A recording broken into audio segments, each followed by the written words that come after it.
all to the 2022 Assistant Principals Institute. My name is Tasha Wright, and I am the coordinator of school leadership here at Putnam Northern Westchester BOCES. So once again, I just want to welcome you all today. We have a day full, jam-packed sessions of learning and really time to network with your colleagues. So I would also like to take the opportunity to thank each and every one of our presenters here today.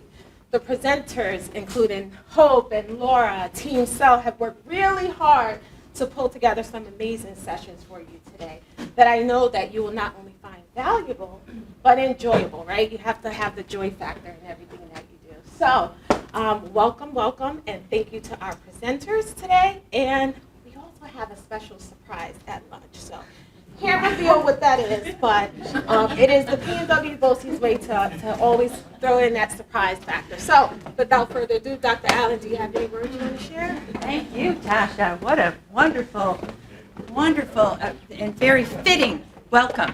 We are so excited to have the assistant principals here for not only your forums, and I know you come here quite regularly. You meet with Hope and many of the other leaders who have led that group before, but today is very special to us at Putnam Northern Westchester BOCES. Today is the Regional Assistant Principals Institute.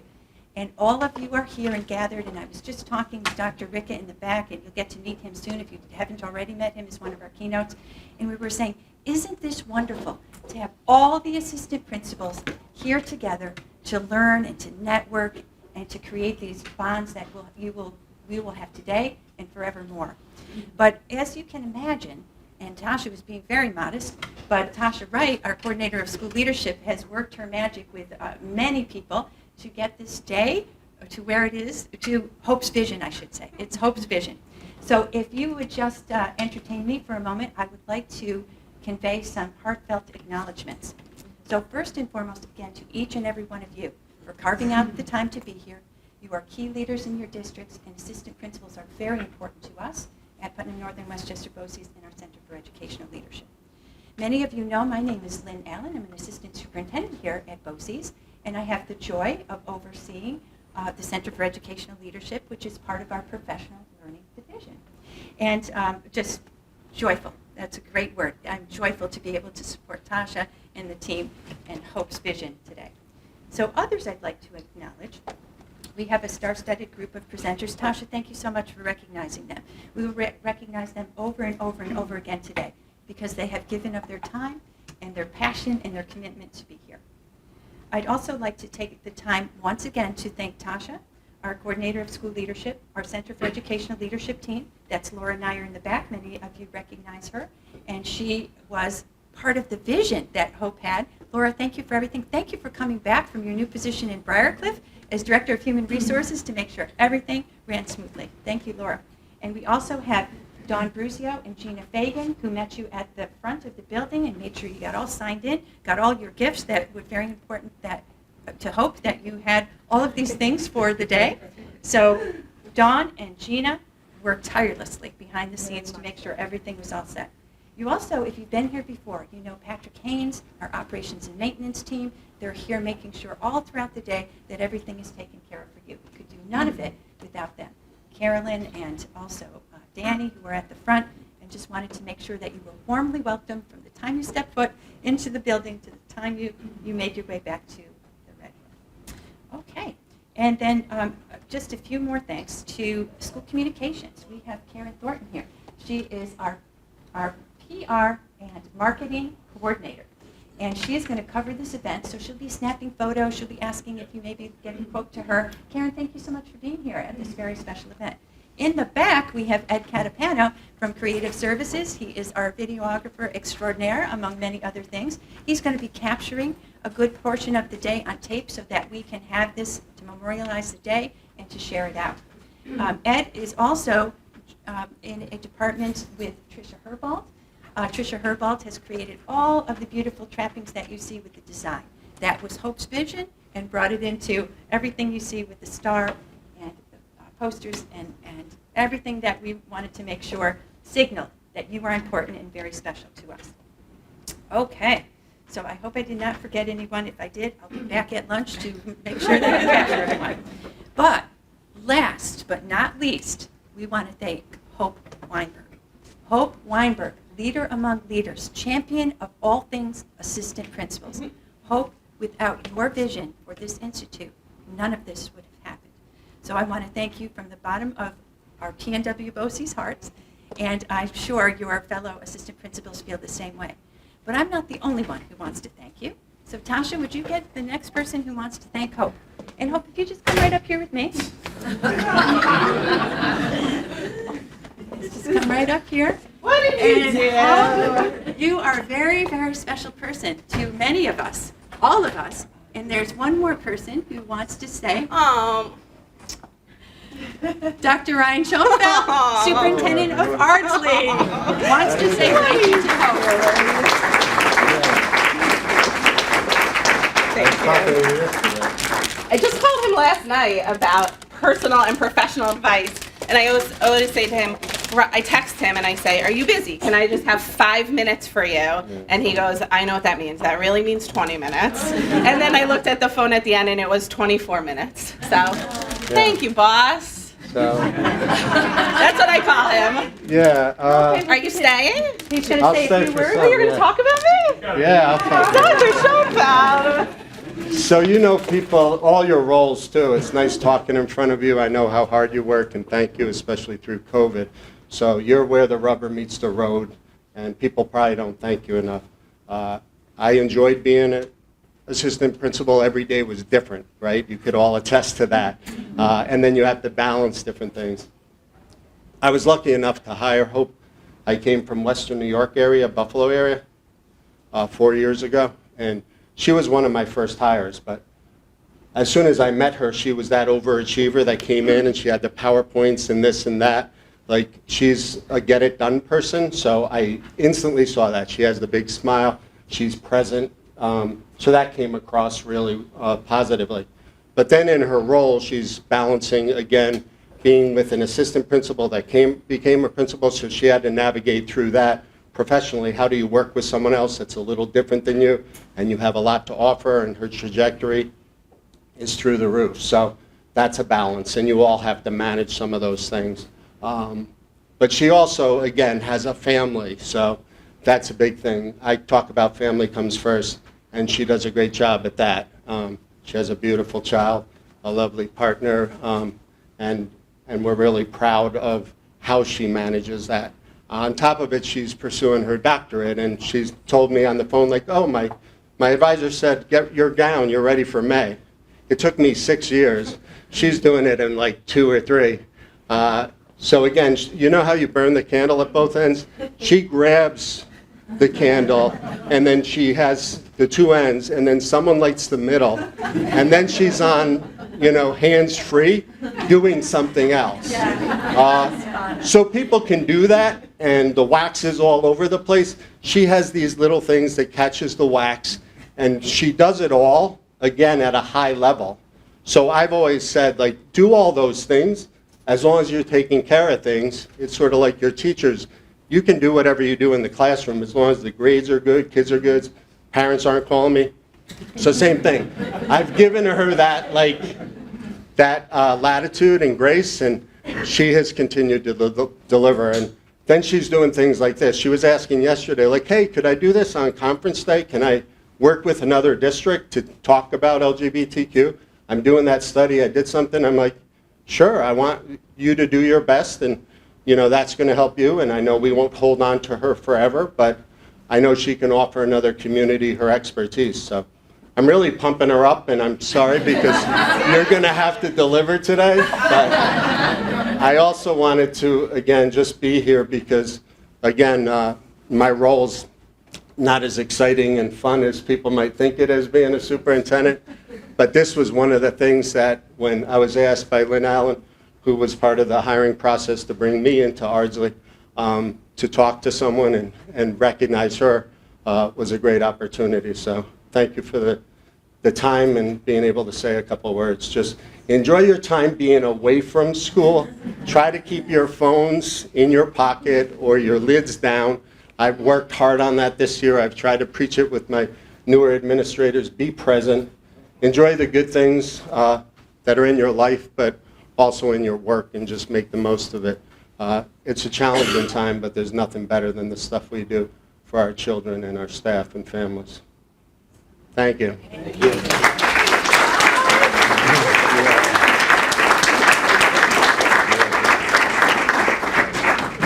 Okay, well, I was not expecting that. Thank you.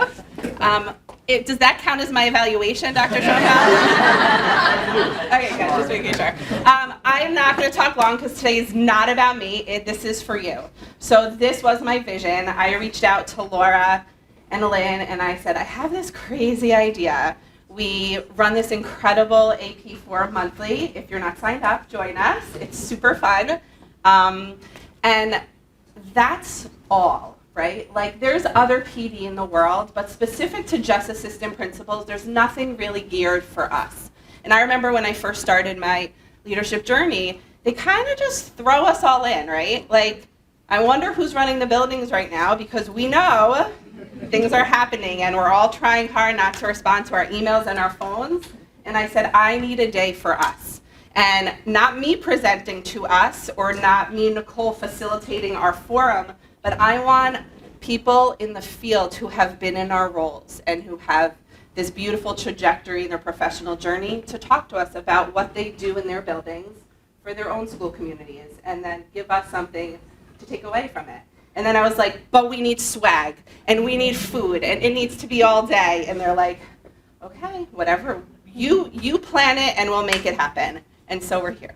So every week I would check in with Laura and Tasha and Lynn and Gina and say, how many people signed up? And I thought, like, maybe we'll get 10. And the first email, there was like 45. And I was like, what? 45 people? And then it went up to 56 people. And they were like, we got to cut it off. We don't have room. There's going to be no room to do anything. So I'm super excited. I hope this is the first of many years of Assistant Principal Institutes. I think it's something we need and we deserve. And I hope that you have an incredible day, and I'm going to learn with you. So I'm going to do no more talking. I'm just going to help facilitate our presenters, and if you need anything, I'm here. You have your air plans that will talk about how to care for them. I want to check in at the end of the year on who still has their air plant living. Your star holders, I'm just going to ask you use them as your table tents. So if you just take your index card and put your name on it, and you could fold it or you can leave it big. I just wanted a different type of table tent for you. So we thought you could just make this your table tent, and then you could take it back to your office and remember the day today. You could put your name and maybe the district where you are. That would be incredible. You also have our Padfolios, which one day will tell you the journey of the Padfolio, because it almost didn't make it here. And we have, of course, breakfast, lunch, and then we will have some afternoon special events. So without further ado, and of course we're never going to be on time, because why would we be on time? I'm super excited to share that I reached out to Dr. Ricca, the superintendent of White Plains, because I follow him on Twitter, and I'm always fascinated by what he does for a school community. I live in White Plains. My son is 3, so we're not yet White Plains school age, but I follow him, and I'm always so intrigued by the community that rallies behind him as a leader. So I was like, I'm gonna be a creep and email him and be like, hey, I follow you on Twitter, can we talk? And we set up a Zoom meeting, and he was very willing to come and share his journey and talk to us about all great things that we could do in our leadership role. So we have Dr. Ricca opening the day for us. Welcome, Joe.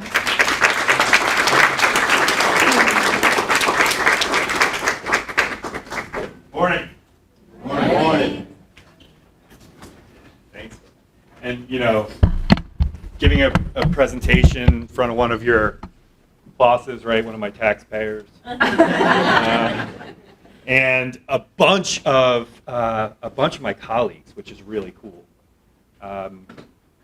Assistant principals in White Plains right now, and folks who I've worked with in the past who have risen into leadership positions, which is really, really great. So when Hope reached out to me and asked me to participate this morning, I have to tell you, really, just an honor. Having been an assistant principal, I also wonder who's running your buildings right now. Lunch is going to be wild. But, you know, in all seriousness, I really want today, at least for my portion of today, no pretense. I'm Joe, and it's just, I'm going to talk a little bit about my experience and how things work for me, and if you can take something away from that and use it, awesome. If you can't, that's okay too, because everybody is unique. Your leadership style is unique. Your communities are unique. And I think one of the biggest challenges for us, particularly those of us who serve in different communities, is recognizing that sometimes you even have to be able to change your leadership style like on a dime, right? So people ask me like, well, what's your leadership style? And my answer is really situational. It really is. It depends on what's happening at any given time. And I think that probably the most successful leaders are the folks who have kind of an undergirding of principles that they apply to their leadership style, but recognize that you have to have the flexibility to change. And so I thought I'd talk a little bit about that today. And I just, I want to thank everybody again. Huge thanks, certainly, to everyone who put this together. I think this is one of the things that New York gets right, is that we look to have affinity groups, professional affinity groups that we can rely on and lean on, that we should all recognize that none of us should ever be trying to be the smartest person in the room ever. It's always a trap and a nightmare. And, having that level of vulnerability where we recognize that, yeah, sure, I have a plan, but I also need to get feedback from folks, and particularly the folks who are on the ground doing the work, and then apply that, and then change the plan accordingly if need be. So just a tiny bit about me. I never ever thought I'd be in education at all. It was not the plan. The plan was to be an attorney. So I double majored, and I figured I'd teach. I teach history. I'm a history teacher. And then go to law school at night. I started teaching, and I was like, okay, I love this. Being with kids. Now, by the way, who's in middle school? Yeah. Thunderdome, right? Yes. And so I was like, wait a second, I can do this with these kids. And at the time, right, I'm like 21, 22. And so it was time to have a conversation about really changing the entire trajectory of where I thought I was going to be. But I also knew that I could not talk about aqueducts and the Colosseum for 30 years. I just knew I couldn't do that. I love history. I happen to think that history teachers are the best people in the world. Here we go. But I knew myself too. So I figured, okay, well let me try and figure this whole thing out. So I did. Threw myself into learning as much as I possibly could about how schools work. Not just about administration, but how schools work. So board meetings, all that jazz, right? All of it. My friends were going out to Sun Tavern for 75-cent drafts on Thursday nights. I was going to board meetings. Total geek. But I learned a lot. And I learned good things, I learned bad things, I learned things that I, even to this day, will never do. But it was all a learning experience, and it all helped me to make those shifts and make those moves. And so, assistant principal, I did that. I'll talk about that a little bit, and principalship, and then ultimately superintendent. I'm going into my 14th year as superintendent, 44. So it was interesting, at 30, 31, to be superintendent of schools. You all have felt that in one way or another. You walk into the room and you're like half the age of everybody else that's there, particularly at that time. I again just listened and tried to learn as much as possible. And so all these years later, here's what I can tell you. I know less now than I thought I knew the first year. I'm sure of less now than I thought I knew the first year. And I think that's the hallmark of what I hope to try to be every day as a good leader. I think we need to know and remember where we came from. So I'm the first person in my family to go to college. when I went to undergrad at Seton Hall, my dad sent a check in. You remember that check he sent as like a $500 or whatever to secure your spot? Ours bounced. You know, and that was how I grew up. I grew up in a situation where my parents worked very, very hard, and you know, tried to provide us with all the opportunities that they could. It was limited. They were very young. They had me when they were 19 and 20. And all of those experiences, great parents, by the way, you know, tremendous. Not perfect, but all of those experiences, I think, have helped me as an educator also to relate to children and to relate to colleagues and to recognize that, yeah, you know, my truth is my truth. It's not yours. And so I need to hear yours in order to serve you as best. Listen, that serve you. You also have to be really comfortable with that, right? We know people in leadership positions who are not comfortable recognizing that they are to serve. And I feel like once you embrace that and once you find that love of service, that changes the entire show, changes the entire paradigm, right? So, you know, taking all those experiences from growing up and trying to figure out how to fill out a FAFSA together, me and my parents, you know, like I can remember those moments. And so that helps me now think about our kids, but it also helps me think about our colleagues. And so today I thought what I would do, and for my team members who are here, you're going to hear it again, the pillars of discipline are really the pillars of leadership. But I wanted to share with you what my framework is. And it's so simple. It's so simple. And the application of this framework, by the way, is not for education. It's for life.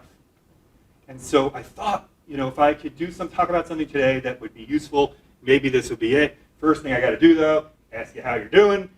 Y'all look pretty good. Fluffy, smiles. This is how we feel. So during the pandemic, oh my gosh, I remember, you just try to be a font of positivity, right? In fact, somebody called me toxically positive. I still don't know how I feel about that. I feel like, no, I'll embrace it. But I remember, you know, like check in on the kids, check in on the parents, check in on the teachers. Yes. Check in on the assistant principals? I didn't hear that too much. Check in on the principals? I didn't hear that too much. Check in on the get out of here. Superintendents. Dr. Schoenfeld, you're Superman, right? You're not stressed out ever. But the reality is we're all human. And you know, this type of an environment is so important because you got to leave the titles to the side. And you got to recognize that in this room, every one of us is teachers. So we got challenges every year. That's a guarantee. You need to have your support systems, and you need to be able to be comfortable communicating your vulnerabilities and you know your uncertainties. And you also have to remember that this is a marathon. You know, I'm driving home last night after PTA council meeting at 9:30 in the teeming rain. And I'm thinking about you, and I'm like, how many open houses were there last night? Did anybody have a night meeting last night? Not too bad. But, you know, pacing is so important, and setting the pace is so important. And my team members know, they've heard me say this before. You know, you have to be comfortable ratcheting up the treadmill to 8, running hard for a little while, but you got to remember to get it down to 4 again so you can catch your breath. Right? That's really, really important. Check it out. It's got to be true. It's on the internet.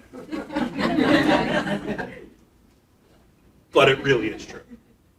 And I can remember when I had my first AP position, it was in a school with 1,000 kids. And it was in a town on the border of Paterson, New Jersey. So if you're familiar with Paterson, it's a very urban area. And my number one charge was to get this building under control, right? If you've ever heard that, like, you know, these kids are out of control. It's not like, they're kids, right? So I'm on a tour. We go into the cafeteria, and the kids are out of control. and you know, like when you're putting on that brave face, and so now I guess, I don't know, what was I, 26, something like that, right? Putting on that brave face, you're walking through the cafeteria, and in my head, I'm just like, bro, do you know how to do this? Like, how are you going to fix this? How are you going to change this climate and culture? And look, I have had a lot of education, like you, probably too much, right? You know, Seton Hall, Harvard, Caldwell, Kane, Walden, like just so much education. So many people in the front of the classroom talking about education, talking about climate culture change, talking about what it is to be a leader and a good administrator, all those things. And I'm telling you, I was standing in that cafeteria and I couldn't remember any of that stuff. All I could see was what was in front of me. And it was challenging and it was scary. And there were moments in time, particularly on that first day, where I was like, I don't know if I'm ready for this. But you press on, right? And so I like that, right? It's easy. It's like riding a bike, except the bike's on fire. You're on fire. Everything's on fire. And you find out very quickly, and I was talking to Lynn about this before, once my principal got to know me, it was like, all right, cool, Joe. You seem like you kind of have a sense of what's going on. You can do this now, and now this is your responsibility now, and now this is your responsibility now. Before I knew it, it wasn't just like get the school under control. It was like all these other things, right? Which you all know exactly what I'm talking about. I call it the curse of competence, right? To my team members, it's like, yeah, once you know you can do it, you rely on a person. So I learned a lot. I had a lot of experiences, everything from by hand calculating and figuring out all the free and reduced lunch forms. So that was like 1,000, right? Free and reduced lunch forms. To navigating situations where you're pulling kids off of teachers in the hallway. A lot of stuff. And I really do feel like, even to this day, that the experiences as an assistant principal not only helped to give me a clear view of the work and the responsibility and the need for you to love what you do, to do it well. But it also helped me to recognize my own weak spots and my own limitations and where I needed to learn more. And how important it was to listen to children and to learn from the kids. So how did we change the climate and culture of that school? Which, by the way, we did. It's by treating the kids like people. It was by actually changing the culture of adults, right? And it sounds like, that's really what it was. It was about recognizing and talking to adults who were wonderful people, and many of them, I'm sure, are still around. They are. But they had lost sight of the fact that children are human beings. And while they can't necessarily put words to how they're feeling because they've not had the experience, and certainly they're not at the self-actualization level of understanding why I feel, how I feel, it's the same feelings that we have. It's the same frustrations, fears, concerns, all those things. And once we shift the lens by which we were interacting with kids, everything changed. And once the kids saw that the adults, and not, there were a lot of people who were already doing it, but once they saw that the adults cared for them and loved them, things changed. And you could be a little salty and maybe a little jaded, and you're like, come on, Ricca. Can't change a building with love. Yes, you can. Yeah, you can. Yeah, you can. And by the way, the quickest way to destroy a building is to suck the love out of it, right? Because kids know, and if they feel that you don't care about them, because you really don't, if you're honest with yourself, maybe you've been in an experience where you didn't like a kid. A kid goes home, they're like, Dr. Ricca really doesn't like me. Kid might not be lying. Maybe the teacher doesn't like him. It's sad to say, but it happens. Kid's a scooch. right? For whatever reason, or maybe the teacher's a bad person. Maybe the administrator's a bad person. There are bad people doing what we do. Bad people doing bad things to kids. And we have to know and see that for what it is so that we can change it and we can protect our children. I'm really funny about where I take my advice and coaching and instruction from. How many of you all read Sir Giovanni? Right? You remember all those books? I got to talk to somebody who's doing the work. Somebody who's there, who's got sweaty armpits in the cafeteria, right? That's where I look to learn about leadership. And frankly, the education section of leadership in the bookstore, for me, sometimes leaves a lot to be desired. It really does. So I had to figure out another way. Tony Robbins was out because, I just couldn't get into Tony Robbins. But I did find another foundation, which I'm going to go through. And these two guys took their framework and applied it to life. And I said, this is what's going to work for me. So first things first, I am a teacher, right? And so the title of what I do every day or year to year could change. The responsibility that I have does not. I am responsible for elevating, protecting, caring for, looking out for children. That's my job, right? All your adult problems are secondary to me. Number one, and no offense, no offense. First things first, kids. And I'll never stop being a teacher, right? Leaders, the same thing. The circumstances within which you find yourself as a leader change. But the responsibility of being a leader does not. So you can't be a leader as an assistant principal and then get into your car and not be a leader anymore. We talk about this in White Plains. Leadership is an individual responsibility, and it rests with everybody, from the kids to the bus drivers, cafeteria workers, superintendent, board members, parents, guardians. Everybody, in order for us to reach sort of optimal development and operation, we must all accept that we have the responsibility of leadership. It looks different, it's applied different, the circumstances change, the titles change, but at the end of the day, if we want to progress, we all have to recognize that we have a responsibility as leaders. So that's in what you do day to day at work, it's in what you do as a community member, it's what you do as maybe if you're a member of a faith-based organization, maybe you're involved in local politics, whatever the case may be. You have to kind of have a foundation that you operate from. And it really should be the same. You really shouldn't be applying certain principles at work and then, we don't apply them to my personal life. You ever see a personal trainer who looks like they shouldn't be a personal trainer? I see it all the time. And I sometimes I say to myself, I'm like, man, what a racket. I think we have to work to be what it is we're trying to bring other people to. We're not going to ever get there. Perfection is elusive. It's impossible. It's aspirational. And as soon as you get comfortable with that, you're already in a better position.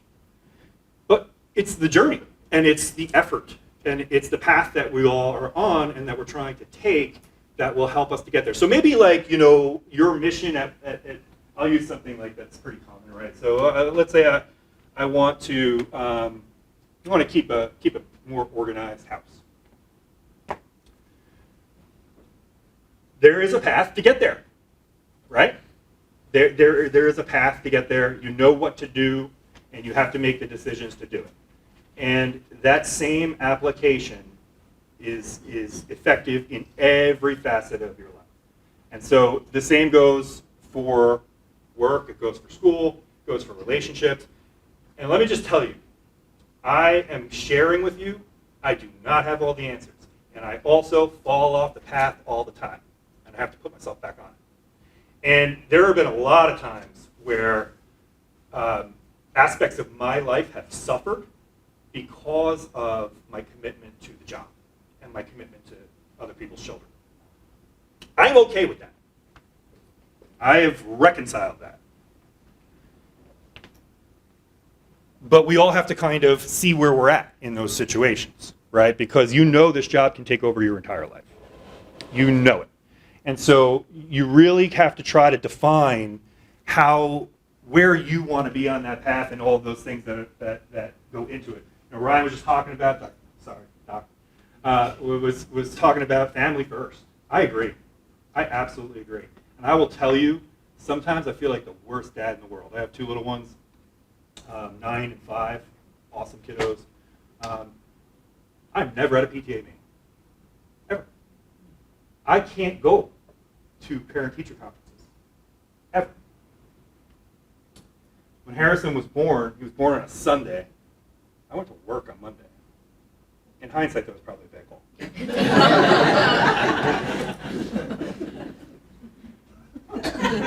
It was a bad call. When Harper was born, she was born on New Year's Day, so I was off the next day. But, you know, I've had those conversations with my kids. And, you know, kind of like real conversations. I will say things have gotten better post-pandemic because now we're using technology, and that's been huge for me as a dad. Probably for you too, being able to connect with your own kids and their teachers, but and also our parents and guardians in our own communities.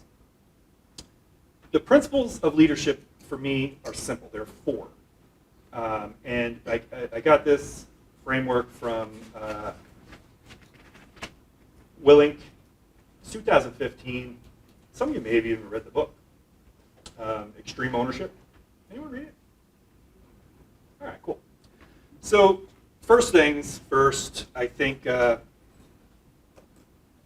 don't know why this isn't working, but maybe it comes up on its own. Well, whatever. So this is cover, right? In Willink's book, it's cover and move, which it basically comes down to making sure that we are taking care of the people. I don't know what's up. Making sure that we're taking care of the people in our charge, whether it be kids, whether it be colleagues, whether it be parents or guardians. You want to provide them with support and space, but you have to be able to keep moving. So what does that look like in real time? You ever hear somebody say like, well, yeah, I understand that you need this right now, but that's not how we do things. Have you ever heard that? Yeah. Have you ever heard an administrator say like, yeah, but if we make this decision and we make this change for you and your child's going to open up a can of worms and everyone's going to want that? Right? So true, right? We all hear that. That's not true, by the way. That's not true. What we need to do is we need to recognize the unique needs of everybody in our circle and provide for those unique needs. You know how like we talk about universal design for instruction, we talk about like differentiated instruction, we talk about all those things.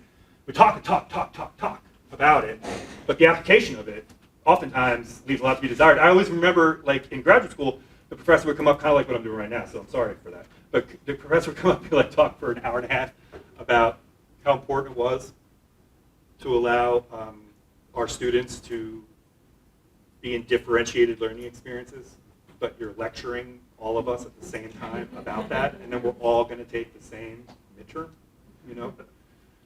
So understanding and recognizing that you need to provide that cover for the people that you serve is huge, and we also need to really keep things simple. In education, we have like this, I don't know why we do it, but we have this desire to like overcomplicate everything, right? How many of you have read your APPR? All right, that's a little frightening. You should all have your hand up, but I won't tell your superintendent. If you can't explain it, it's too complicated. If you can't understand it, you are all brilliant, highly educated people. lots of degrees in this room, lots of credit hours in this room. If it's something that is too complicated for you to explain really quickly to like an 8-year-old, where they can understand it, it's too complicated. Keep it simple, right? Keep it simple. What is your mission? What is your focus? How are you going to get there? What is your mission? What is your focus? How are you going to get there? Prioritize everything toward achieving the mission. Everything you do, all of your resources, your emotional resources, your intellectual resources, all of those things should be focused on your mission, right? And in this case, we're talking about children, but again, application to life, application to business, application to whatever you want, whatever your mission is today. All systems should be pointed at that. If they're not, you really shouldn't expect to achieve your goal. But I think in our world, we're pulled in so many directions so often that it can become chaotic, and you can lose sight of the mission really easily. And I remember in the role of assistant principal, I felt weird sometimes if I had to ask my principal, like, I need more time. You know, I can't do all these things well if I don't have the time. And if I'm constantly being pulled in different directions, I'm not mission focused. I'm just putting out fires. And if I'm putting out fires, I'm not creating change. I'm just surviving. And sometimes you have to just survive, you know, because like the first little meme, right? You don't want to be on the bike on fire, everything's on fire. But if we're just surviving, we're not growing, and we're definitely not moving toward, you know, what the mission is. Raising student achievement levels, creating a more inclusive, equitable environment, breaking down barriers, reducing bullying, making sure that nobody's airdropping porn in classes to each other. How about that one, huh? That's new. Did you guys hear about that yet? Yeah. All right. So you will.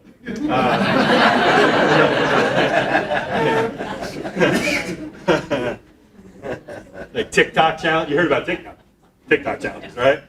Yeah. Why not? Don't rip the sink off the wall at Bosie's before you leave and put it on TikTok. We had that going on. Keep the mission focus there and keep moving toward it.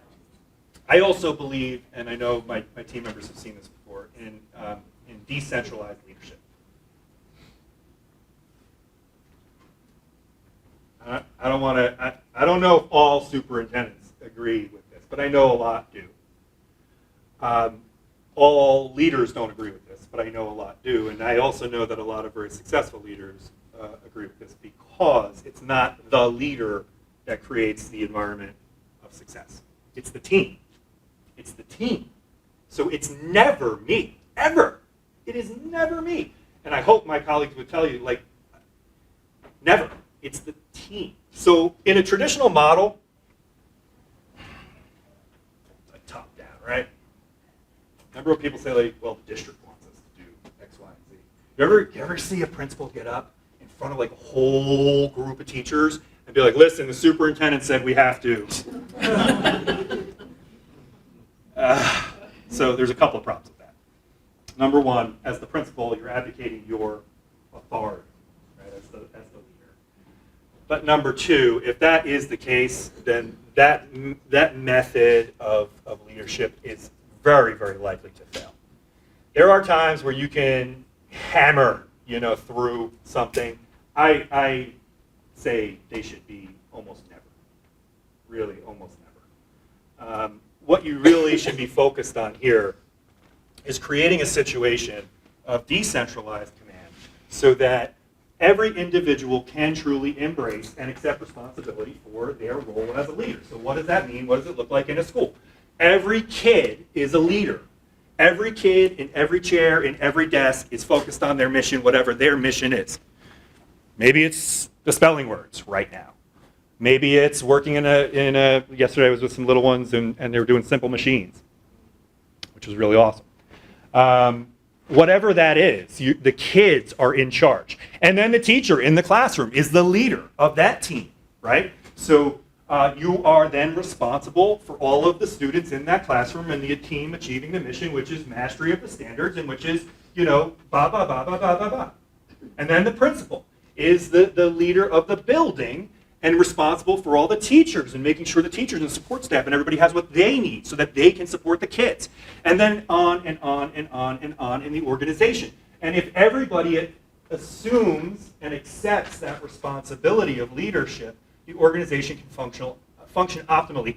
And it can make changes on a dime if it needs to.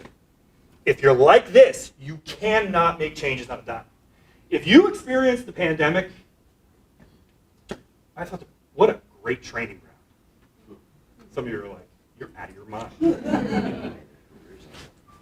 Whoa, did we learn a lot. It was super hard. We sacrificed a lot. Some of us lost folks. Some of us got really sick. Some of us quit. A lot of people hung it up. Cool. We didn't. Here we are. Here we stand. That was a huge learning opportunity.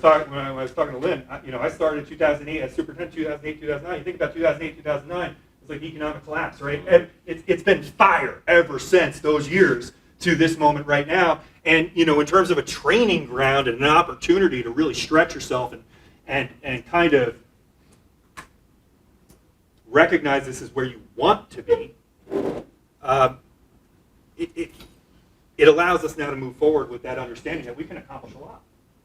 And all those times of uncertainty in the last 2.5 years, you did it. Figured it out. You worked through it.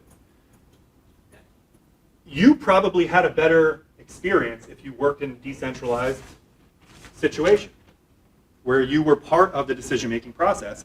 You knew what the mission was in your building because you were part of that process and it made sense to you. If you were in a top-down situation where you were just getting sort of marching orders every day, it probably didn't feel great. It probably felt like you were being like jerked up and down, left and right. What are we doing today? Masks on, masks off. All of those things, you probably remember them right now if that's the way you experienced it. And hopefully, if that's how it still is for you, maybe you can go home and start whispering about decentralized command. Because that is going to put you in a place where as a building leader, regardless of the title that you hold today, you're able to make those changes that are so necessary for you to continue on the path toward the mission. So, why we're committed to the work, right? We're committed to the work because we believe in kids, we love kids, we want kids to succeed, and we also recognize the importance of the job that we do. And here's my soapbox for a minute and my history teacher for a minute. This is the most important job in the United States of America. Education is the most important job in the United States of America. The purpose of education in the United States of America is so that the United States of America continues to exist. You look at these little ones walking in, bebopping, picking their noses with their shoes untied and everything, and it's hard to imagine that they're going to be running the show, but they are going to be running the show. So, we're committed to making sure that they're as ready for it as possible, right? We have to remind ourselves, we also have to remind our colleagues, and we have to keep that front and center because it's so easy to get lost high-stakes standardized assessment scores. Mrs. Smith came in again. She's mad because, the BMX assembly had to get canceled or, whatever the case may be. But at the end of the day, the why is so that these kids have the best possible educational experience that we can give them so that they are in a position to be able to do well, so that they are in a position to take over for us and keep this thing going and hopefully getting better as we do. So you're very familiar with the why, the how, and what, and how important that is. And the two ways to achieve that action, right? One, we can force it. And if I'm a hammer, everything looks like a nail. Doesn't really work, especially in education. So then, what's the other option? Inspire it. Oof. Some days, I just don't feel very inspirational. it's hard to always feel inspiration. It's hard some days to get up and when you know what you've got in front of you to keep going. And so we have to recognize that understanding how we feel, and I know there's going to be some great stuff later on today about like self-care, taking care of yourself and all that stuff, super important. 15 years ago, I would have been like, weak, fluffy, can't hack it. Today, I will tell you that I was stupid then, naive, and that's some of the most important work that we can do. Because if you're not well, you can't lead well. You can't. So you've got to be self-aware. You've got to know where you're at right now. You've got to know if you need to make changes in your life. You need to do all of those things, and you can write it down, and you can make a goal or a plan for yourself personally, so that you're your best when it's time for you to get onto the field, which is school. Sometimes we feel stuck.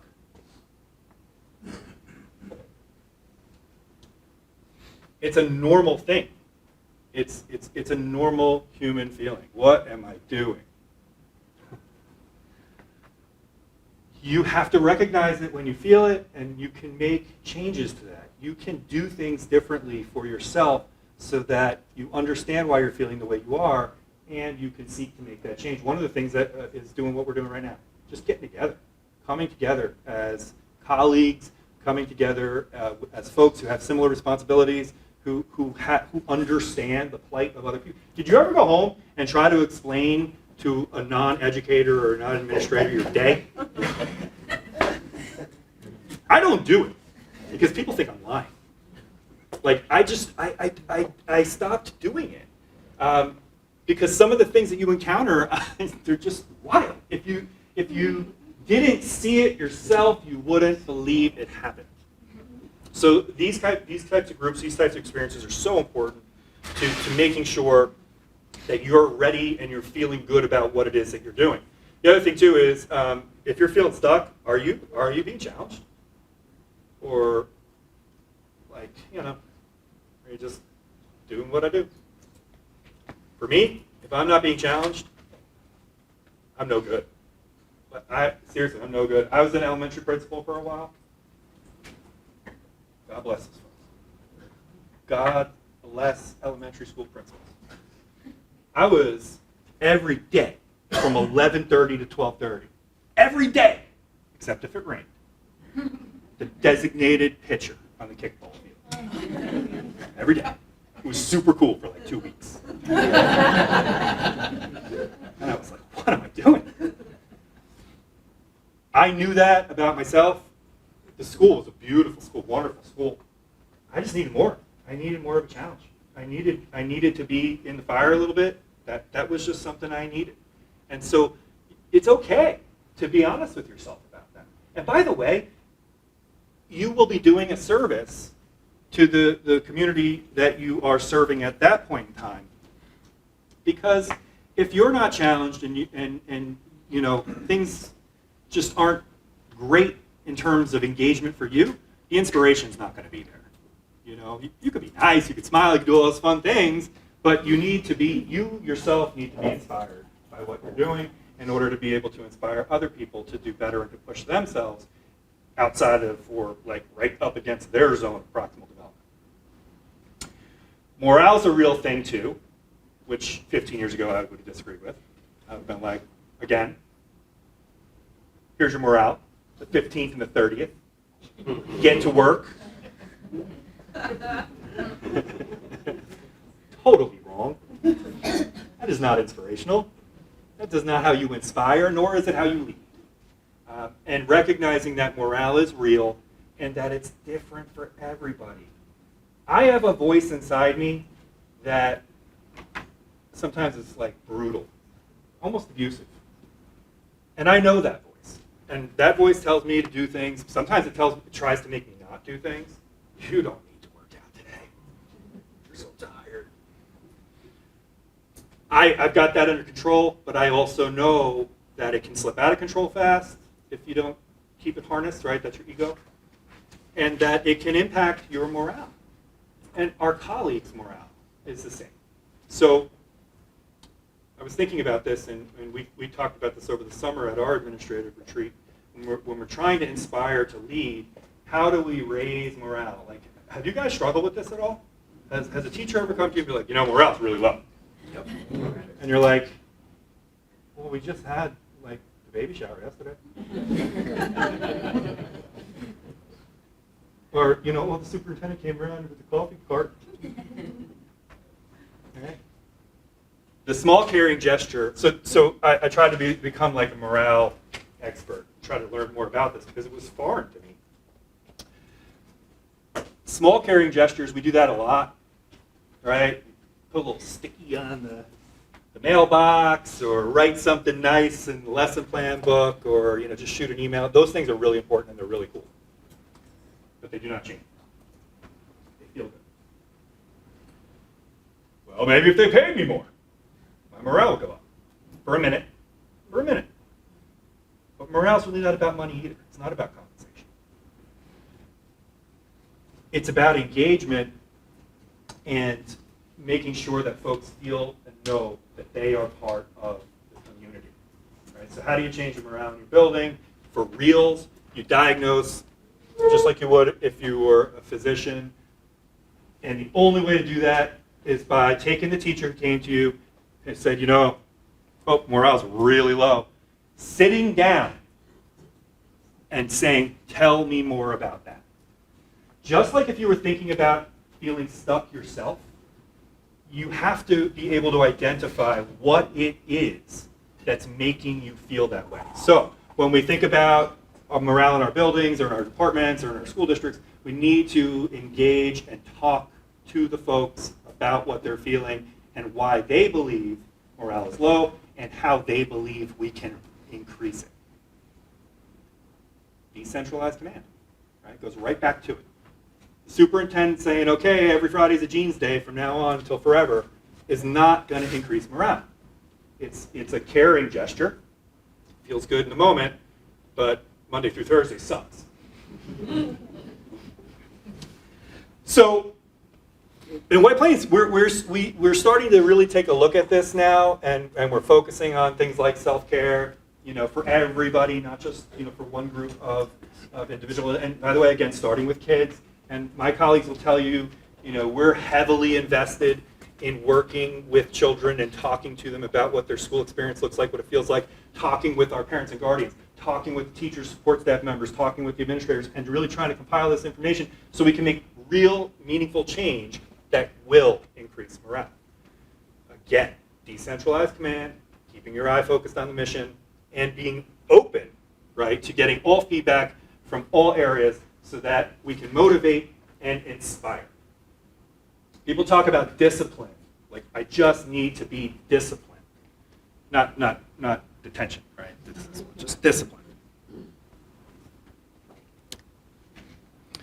That is what changes the game, because motivation ebbs and flows. Does that make sense? You ever wake up some mornings and you're like raring to go? Fridays? Sunday night rolls around.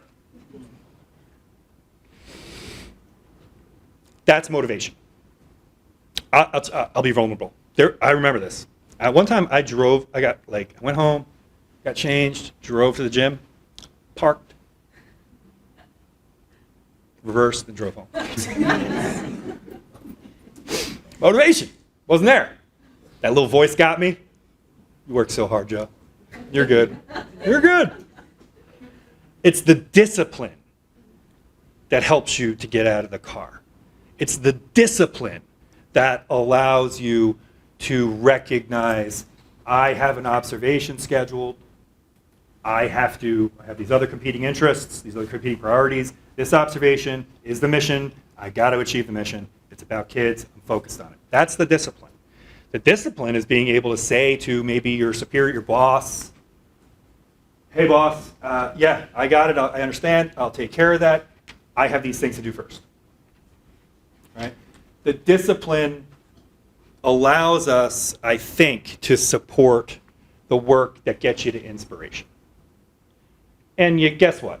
Some days you are going to drive out of the parking lot and go home. And that's okay. That's okay. Some days you are going to fall off the path. Some days you are going to have the extra, I don't know, slice of pizza, whatever. I always do. But you know what you're doing. You know that you're abrogating your commitment to discipline for the moment. But you're also not at the whims of motivation. Because if you live your life at the whims of motivation, you're all over the place. Because sometimes you feel motivated and sometimes you don't. But the kids need you all the time. And the teachers need you all the time. And your partner or your spouse, whoever needs you all the time. And so in order to try to get to as close to perfect on that one, it's the discipline that gets you there. Talk about resilience, all right? I'm disciplined now, I'm mission focused, I got decentralized command, I'm keeping things simple, I'm providing cover for people on my team, team comes first, all these things. But then whack, something happens. A pandemic. I did a lot of thinking during the pandemic about people. I had a lot, as you did too, a lot of interactions with people. I watched people react and act and really thought about it. I saw people break down. I saw people shine. People who I never thought, like I was, they talk about like, kind of like wartime leaders, like people who really just need chaos to be able to come through. Those people were there. And boy, thank goodness. Because some people who I thought were rock solid, that was all show. Resilience is a funny thing because I kind of think you have to have experienced a bad day and get through it to build resilience. I think resilience is something that's built over time. Healthy resilience, something that's built over time. So taking into consideration all of the things that happen in any given day, the breakdown to cultivate resilience is really looking at those 6 areas, right? Vision, composure, reasoning, and reasoning is important because people have to understand. Health, right, or wellness. Tenacity, that's a funny word. Not willing to give up. Not willing to give up. Just constantly, hey, this didn't work, but I'm going to go in a different direction. You ever been teaching a class, you're teaching a lesson that just like is falling apart around you? You've done that, right? Of course. Tell the truth. How many of you powered through it to the end of the period? Sometimes. And then you realize, okay, wait a second. If things are falling apart around me, I got to be able to make a change. That doesn't mean I'm quitting. It just means I'm adjusting, I'm adapting, and I'm, figuring out how to best meet the needs of my learners. It's the same thing that happens in our schools every day. You walk into a faculty meeting, you figure this is going to be a piece of cake. We're just going to kind of share a couple things, and all of a sudden that faculty member, right, drops the hand grenade out in the middle of the library, and you're like, text my wife because I'm not going to be home for dinner. You really have to be focused on making sure that you understand that tenacity is about holding on, focusing on the mission, and not quitting. Making adjustments, adapting to what's happening is what you need to do to get through. And then, of course, and I say this, of course, a collaboration. I say that kind of like, not dismissive, but like it's an easy thing. It's not. Collaboration is not an easy thing sometimes. Sometimes you don't like your boss. Some of you might be working for a principal that you do not ever want to be like. Cool. Don't be like that person. But he's still the boss. She's still the boss, right? So you still need to figure out a way to try to support that person. You still need to figure out a way to try to collaborate with that person. You still need to try to figure out how to keep that person on the rails so that everything doesn't come off. Some of you may have experienced that where you're like the AP, but you're really the principal. Principals are wild. I've experienced that. And the collaborative piece is so important to being able to keep on our mission to serve our kids. You always have competing interests, right? There are always different things that are going on. But again, if we go back to making sure that we're keeping our priorities top of mind at all times, priorities for us are kids, you're always going to be in the right situation. I have seen folks make mistakes, and you probably have too, where like there was a kid in crisis or something, but they were focusing on some ministerial task. Maybe they dealt with the kid, but got back to the work that they were doing and didn't deal with steps 2, 3, and 4 that were important to the child issue, and then things explode. You ever had that? Maybe that happened in class, like teacher, like maybe you'll get an email on a Sunday at like 2:30. Like, oh, hey, Joe, I forgot to tell you.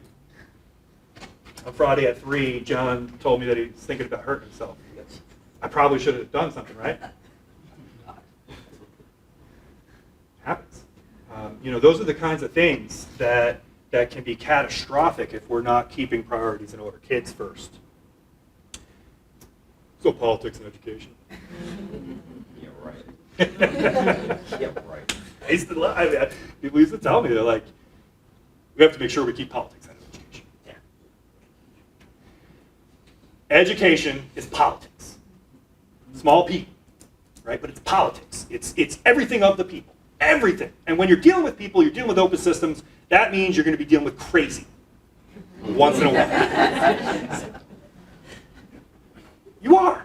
And you have to know it when you see it. Not because you're going to look at the person and say you're crazy, but because you have to recognize where this is something that could potentially become a problem, and you still have to serve that person, and you still have to try to figure your way through that situation while at the same time making sure you're taking care of your child, making sure you're taking care of your teachers, making sure you're taking care of your building, yourself, whatever the case may be. So you need to be aware. That's the first thing, first and foremost. Always have your eyes wide open. Recognize that every single decision that you make has an unintended consequence. Try to think that through 2, 3, 4, 5, 6, 7 steps ahead. The good news is that a lot of things kind of happen the same way. So once you experience something, like you can kind of see the same thing materializing again, which is good. But you have to be self-aware and recognize that for what it is when it's happening. All this stuff happens all the times, right? Backstabbing, power plays, all that stuff. It happens. Be aware of it. Recognize it. Embrace the fact that it is part of the world within which we live. Anything other than that, you're selling yourself short and potentially setting yourself up to be in a problematic situation. So, how does one reduce and avoid negative aspects of workplace politics is by making sure you try to the extent possible to stay out of it. No gossiping, keeping that line, where certainly we're friends, certainly we're colleagues, there's absolutely no way I'm going out drinking with you. Some of you are like, well, what are you talking about, Ricca? I'm going out tonight. I'm meeting everybody up tonight. Be aware. Once you make that cross over, right, it becomes a whole different thing. The relationship becomes different. So you have to be really, really cognizant of your role. It doesn't mean you can't be approachable. It doesn't mean you can't be friendly. It doesn't mean you can't pop in and say hello to everybody at a happy hour. But it probably means you shouldn't be doing shots, right?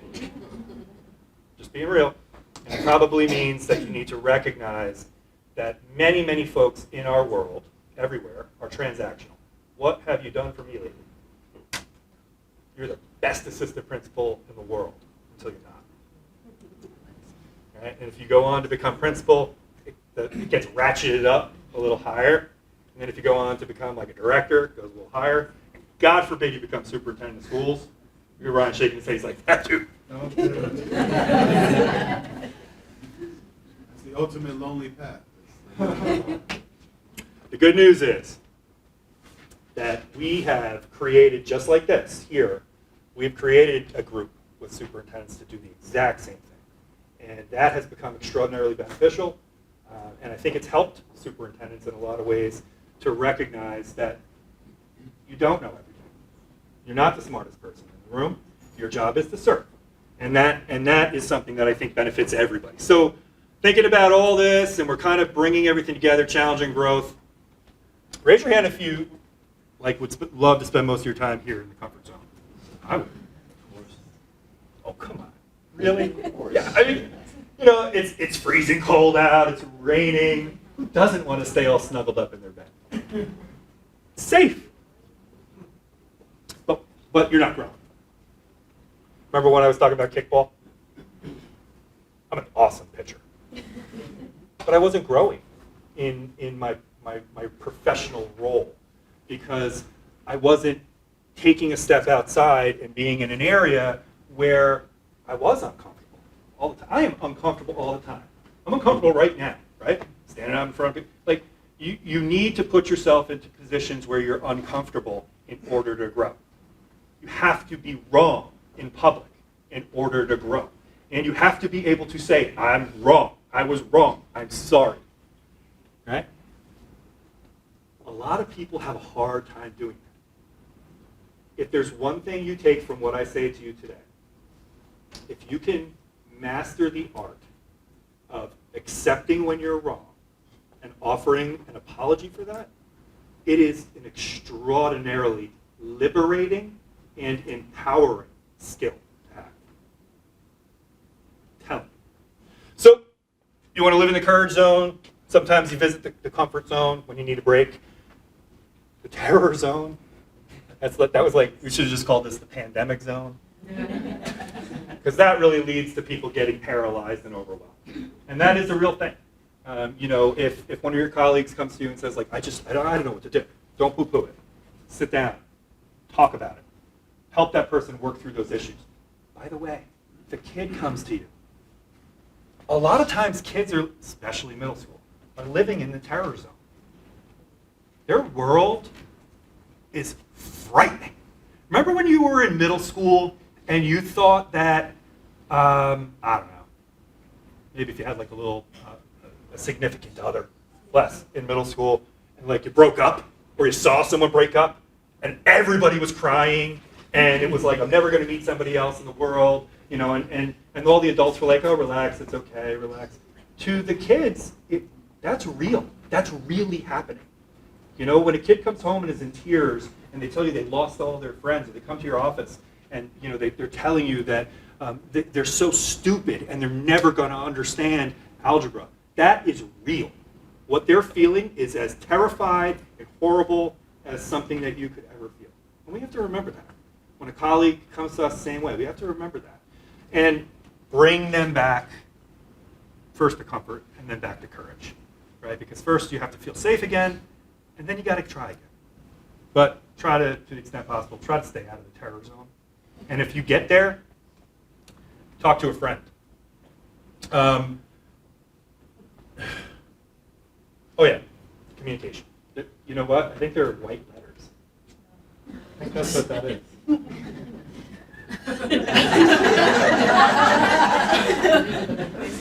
Sounds about right. Communication is so important. Communication is so important. Make sure if you have something to say, you write it down. But one of the things that we talked about and that I try to do, I try to over-communicate. And people really appreciate that. People really appreciate understanding why it is we're doing what we're doing. Last year in White Plains, raise your hand if you make your kids change for gym, for phys ed. Yeah. Many, we did. And last year, I had a parent come to me, and you know the parent who always knows how to do it better? Right? I had a parent say to me, why don't you just be bold? Bold. A parent comes to me and was talking about phys ed and said, my child really is uncomfortable changing for phys ed. I got to tell you, I heard from this parent so much, so often, it would have been so easy to just be like, okay, well, we'll have the principal give you a call and, get back to whatever it was I was doing. But I didn't, and I thought about it, and I thought more about it, and I thought even more about it. And I'm like, wait, why am I having my children take their clothes off in a locker room? They're switching one Under Armour shirt for another Under Armour shirt. They're not changing their shorts, because I know how this happens. And then I have a bunch of kids who are completely petrified and mortified to take their clothes off. And so they're taking zeros. They're sitting out. Right? And so what do? We said, all right, we don't have to change anymore. You can change if you want to, but you don't have to change anymore. Oh my God, you would have thought that I just like, I don't know, Fridays are off every day, right? It was a big deal. And I couldn't believe, like even now when I'm saying it out loud, I couldn't believe it took me this long to recognize what a weird situation that was that we put kids into. Like they're not taking showers anymore. That's why we did it. We used to make kids change for gym because you would change, you would shower, change back, and you go to class. No one's taking showers. Right? They're changing for gym. And what happens? Every time, the kid takes his shirt off and here we go. Who's got their phone out, who's making comments, all those kinds of things. And then even in the best case scenario, when there wasn't comments, there wasn't hard feelings, we are just very self-conscious about our, maybe some of us are right now, but especially at that age. So making that change and then communicating that change was so important. I wouldn't have gotten there without that parent communicating to me about her experience, her child's experience, and me receiving it appropriately. And that is one of the most important things about recognizing how important it is to have that feedback coming back and forth. All right. Mission-focused, student-focused. I shared with you the 4 principles, right? Cover, simple, prioritize, decentralize. Personal reflection, making sure you're getting that support. Allowing yourself the grace to grow, to make mistakes, all super duper important.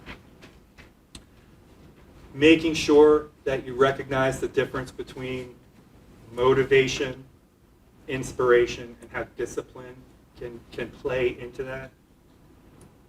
Trying to avoid the terror zone, but being uncomfortable. That's hard to do, but try. Do your best. Every day. A little bit. And it doesn't always have to be at school. It could be trying a new thing.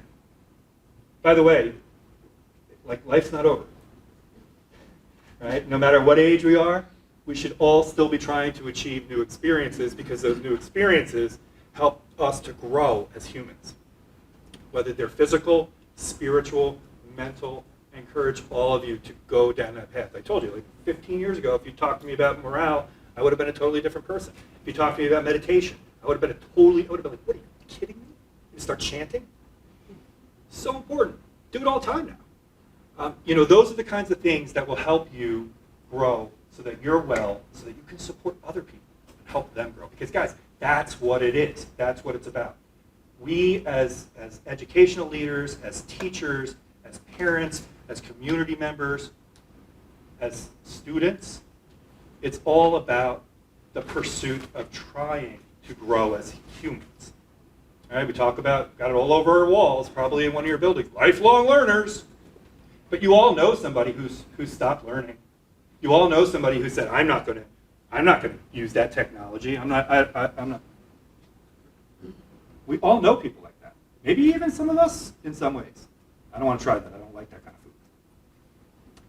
I would encourage you to take those steps to try all of those things. And then I think finally, staying positive, despite maybe even somebody calling you toxically positive, is so important. It's so important. We have to love what we do. Really, we have to. We have to love what we do, because if we don't, our kids will know. Our teachers will know. Our parents will know. It'll be on your face, right? I know. Sometimes I'm walking down the hallway and I'm passing you and I'm like, hey, good morning. Hey, good morning. Hey, good morning. And I do ad nauseum. And I'll see a colleague in the hallway not return that. I'll stop. Be like, hey, Anthony, you all right? I'm not going to do it in front of everybody, right? But that's important. And it's important for Anthony, too, because maybe he doesn't realize that big argument that he got into with his partner before he left and came to work that day is hanging on him. And that's going to impact kids. So the ability to kind of recognize that despite the fact that we're multidimensional humans and we have all kinds of other things going on in our lives, that when we're with kids, it's got to be positive. It's got to be good. And share that good news, spread that good news, raise that morale, or do that work to increase morale for real. Keep doing little nice things, coffee and all that stuff. That's great too. But that is so important to the work that we do. And so I'm going to leave with this. Any of you ever see this part of the speech, Teddy Roosevelt? And listen, Teddy Roosevelt was good, he was bad, he was a lot of things. He was a lot of things. He was the commissioner in your NYPD. He was a very sickly kid. And so his whole life, he devoted himself to trying to build himself up. And he kind of like went way over in the other direction, became like the manly, But what he talks about here, about the man in the arena, and I listen, I understand he uses man, but the person in the arena. I love it. I love it. And I hope you do too. Because people are going to try to take you down. People are going to try to make you feel bad. People are going to try to make you second guess yourself and doubt yourself. Sometimes you're going to second guess yourself and doubt yourself. But being in the arena, being the person who has the opportunity to make the change, to make the difference, even if it's just one kid today, man, that is an awesome life. It's an awesome life. Whenever life ends, and it's guaranteed it will, whenever life ends, we will be able to think back that we put ourselves out there. And we put ourselves out there for other people's children. I think that is the most amazing opportunity to have had ever. There are a lot of things in the world you could have done. There are a lot of things in the world you could have done. Some of the things maybe would have made you more money. Some of the things maybe would have given you fame. Some of the things maybe would have been easier. But at the end of the day, making this choice of putting yourself out there in the public eye, where you're going to fall down, you're going to lose sometimes, that's what really matters. And recognizing that the people who are sitting in the stands, like that guy who called me up and told me, like, why don't you just be bold, tell the New York State Department of Health that no one's going to wear masks anymore. I'm like, all right, bro, come on. Those people matter in the sense that we still serve them. But we also have to recognize that at the end of their lives, when they're taking account, they're taking stock, what did they do? You're going to think about all of the children, the adults, all of the impact, the positive impact you had to make. And that, I think, is something that I try to keep top of mind all the time. None of us has to do what we do. And you're like, well, I have a mortgage, I have kids, a car payment. You can get a job that doesn't require you to elevate other human beings. There are other jobs that you could do. You do this job because you want to do it. And you do this job because you're good at it, or you want to get better at it, or there are other aspects in the work that you want to see yourself to in the future. And that is a blessing. It's really an amazing thing. So, you didn't know this, but my selfish side is I wanted to come here to be in front of all of you, so that when opportunities arise in my school district, you're like, I know Joe Ricca, I'm going to apply. I think he's an okay guy, and try to steal everybody, that I can. But I really do. Thank you so much, everyone. I really, really appreciate it, and thanks for the work that you're doing. And please know this: if I can ever be helpful to any of you in any way, even if it's just like a question or whatever, or you just want to talk something through, I am available. My colleagues know I'm available. I really do believe that we are all teachers, and that titles aside, we need to be here for each other. So hope you enjoy the rest of the day, the Institute, and certainly the weekend, and thank you so much for indulging me. Thank you.